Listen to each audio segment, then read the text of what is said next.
আসসালামু আলাইকুম। এখন দেখবেন সংবাদ শিরোনাম।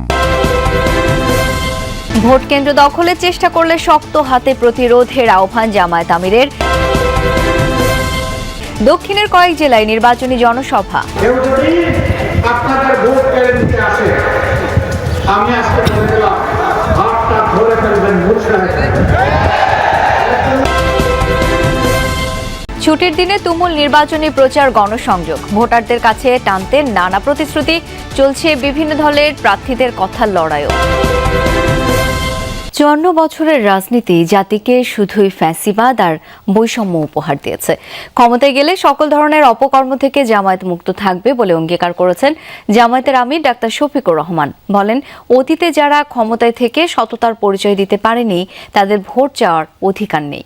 শুক্রবার বরিশাল বিভাগের কয়েক জেলায় নির্বাচনী জনসভায় এমন বক্তব্য দেন তিনি। এ সময় নতুন বাংলাদেশ গড়তে দাঁড়িপাল্লা ও হ্যাঁ এর পক্ষে ভোট দেওয়ার আহ্বান জানান জামায়াত। প্রথমবারের মতো নির্বাচনী প্রচারণায় দক্ষিণাঞ্চলে জামায়াতের আমির ডাক্তার শফিকুর রহমান। শুক্রবার বরিশাল বিভাগের মেহেন্দিগঞ্জ, বাউফল, ঝালকাঠি, ফিরোজপুর সহ মোট 6টি জনসভা করেন জামায়াতের আমির। সকাল 11টায় মেহেন্দিগঞ্জ দিয়ে জনসভা শুরু। সেখানে তিনি বলেন, অতীতে যারা ক্ষমতায় থেকে সততার পরিচয় দিতে পারেননি তাদের ভোট চাওয়ার অধিকার নেই। আমরা দেখলাম আশ্চর্য হয়ে কেউ কেউ মামলা করেছেন 800-900 আসামি, তারপরে আবার অজ্ঞাত আছে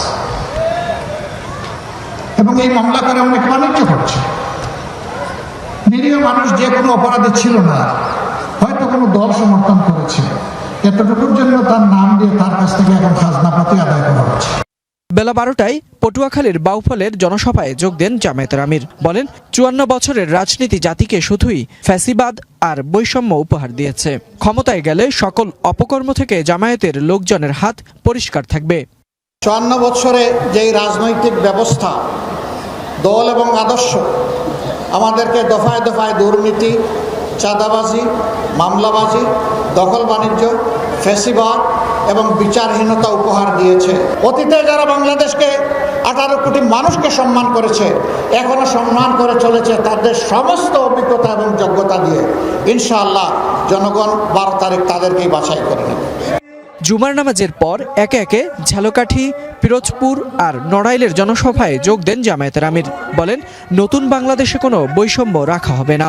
বিএনপিকে উদ্দেশ্য করে বলেন, একটি দলের লোকেরা মা বোনদের অপমান করে, দুর্নীতি করে, মামলা বাণিজ্য করে, দখল বাণিজ্য করে, মা বোনদের গায়ে হাত দেয়, ইজ্জত লুণ্ঠন করে, জনগণের সম্পদ চুরি করে, ব্যাংক ডাকাতি করে, ঋণ খেলাপি আছে নাই।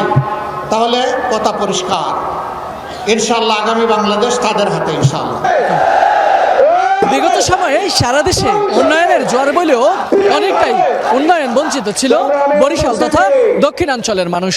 তবে এবারের বরিশাল সফরের মধ্য দিয়ে জামায়াত ইসলামের প্রতিশ্রুতি, আগামীতে সরকার গঠন করতে পারলে ন্যায় ও ইনসাফের বাংলাদেশ গঠনের পাশাপাশি উন্নয়ন হবে ন্যায্যতার ভিত্তিতে সারা দেশে।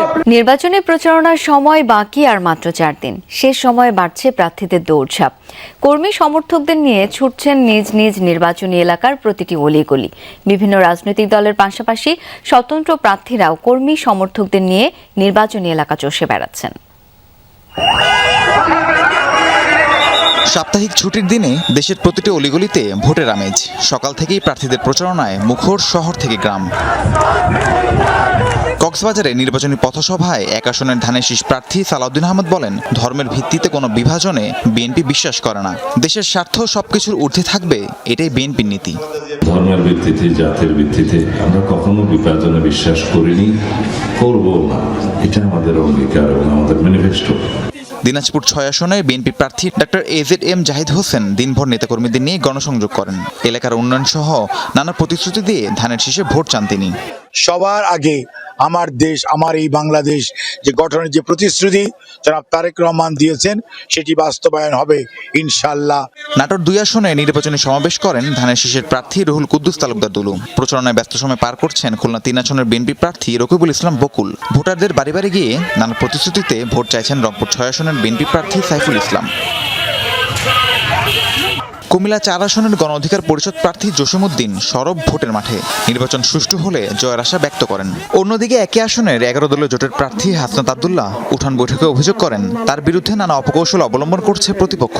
আমি 12 তারিখে অবশ্যই ভোটের মাঠে ভোটে বিজয় হয়ে ওনাকে আমি জানান দিতে চাই যে অযোগ্য প্রার্থী কারা আর যোগ্য প্রার্থী কারা। আমার মা বোনেরা এখানে যারা আছেন, আমার কাকা কাকিরা যারা আছেন, আমার জেঠারা যারা আছেন, আপনার এনসিপির রাজনীতি সাপটাকলির রাজনীতি করার দরকার নাই। ইনসাফের পক্ষে যারা আছে তাদের পক্ষে আপনার লড়াইটা থাকুক। জনসমর্থন নিজেদের পক্ষে নিতে নির্বাচনে কালো টাকা ছড়াচ্ছে একটি পক্ষ, এমন অভিযোগ করেছেন খুলনা 5 আসনের জামাত প্রার্থী মিয়া গোলাম পরোয়ার। নির্বাচনী জনসভায় এসব ষড়যন্ত্র রুখে দিতে ভোটারদের প্রতি আহ্বান জানান। কালো টাকার বস্তা নিয়ে নামছে, দুর্নীতির টাকা তো মায়া নেই, বান্ডি বান্ডি দিচ্ছে, বলেও না, বস্তা খুলে দিচ্ছে, বান্ডিল নিয়ে হারা যাচ্ছে। বিভিন্ন এলাকায় উঠান বৈঠক ও গণসংযোগ করছেন পঞ্চগড় 1 আসনের 11 দলীয় জোটের প্রার্থী সার্জিস আলম। সাভারে নির্বাচনী সমাবেশে এনসিপির আহ্বায়ক নাহিদ ইসলাম সবাইকে সংস্কারের পক্ষে থাকার আহ্বান জানান। বিভিন্ন জায়গায় হুমকি দিয়ে বেড়াচ্ছে সেই দলের নেতা কর্মীরা। আমরা বলছি সেই হুমকি রক্তচক্ষু উপেক্ষা করে আমরা 5ই আগস্ট ঘটিয়েছিলাম। ফেনী সদরের সরস্বতী ইউনিয়নে গণসংযোগ করেন 2 আসনের এবি পার্টির প্রার্থী মুজিবুর রহমান মঞ্জু। বিভিন্ন আশ্বাসে ভোটারদের থেকে ভোট চান তিনি। দলীয় প্রার্থীদের পাশাপাশি স্বতন্ত্র প্রার্থীদের প্রচারণা চলছে জোরে সোরে। ঝিনাইদহে তরুণদের সাথে মতবিনিময় করেন 4 আসনের স্বতন্ত্র প্রার্থী সাইফুল ইসলাম ফিরোজ। টাঙ্গাইলে বাসাইল সখীপুরে ভোট প্রার্থনা করেন 8 আসনের স্বতন্ত্র প্রার্থী সালাউদ্দিন আলমগীর। নির্বাচনী প্রচারের আর বাকি মাত্র 4 দিন। শেষ মুহূর্তে গণসংযোগে ব্যস্ত প্রার্থীরা। ভোটের আগে শেষ শুক্রবার আজ, তাই জোরে সোরে বিএনপি মনোনীত প্রার্থীরা চালান ভোটের প্রচার। ভোটারদের সমস্যা শোনার পাশাপাশি দেন সেগুলো সমাধানের আশ্বাস। এছাড়া তুলে ধরেন নিজ দলীয় পরিকল্পনা। সকালে বিএনপি চেয়ারম্যান তারেক রহমানের পক্ষে ঢাকা 17 আসনের প্রচারে নামেন উপদেষ্টা অ্যাডভোকেট সৈয়দ মোজাম্মেল হোসেন আলাল। জানান ক্ষমতায় আসলে জনগণকে সাথে নিয়ে দেশ পরিচালনা করবেন বিএনপি চেয়ারম্যান। এ সময় তিনি বলেন, মা বাবা ভাই ও পরিবার হারা একজন মানুষ তারেক রহমান। জনকল্যাণে তিনি দেশে ফিরে এসেছেন।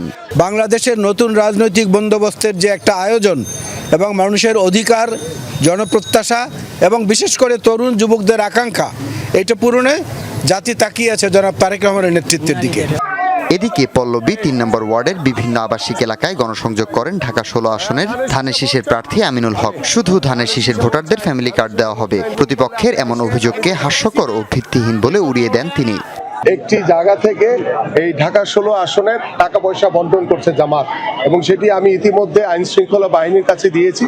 তারা বিষয়গুলো খতিয়ে দেখবে এবং খতিয়ে দেখে যদি সেখানে কোনো রকম কোনো ইন্ডিকেশন কোনো কিছু পাওয়া যায়, ডেফিনেটলি তারা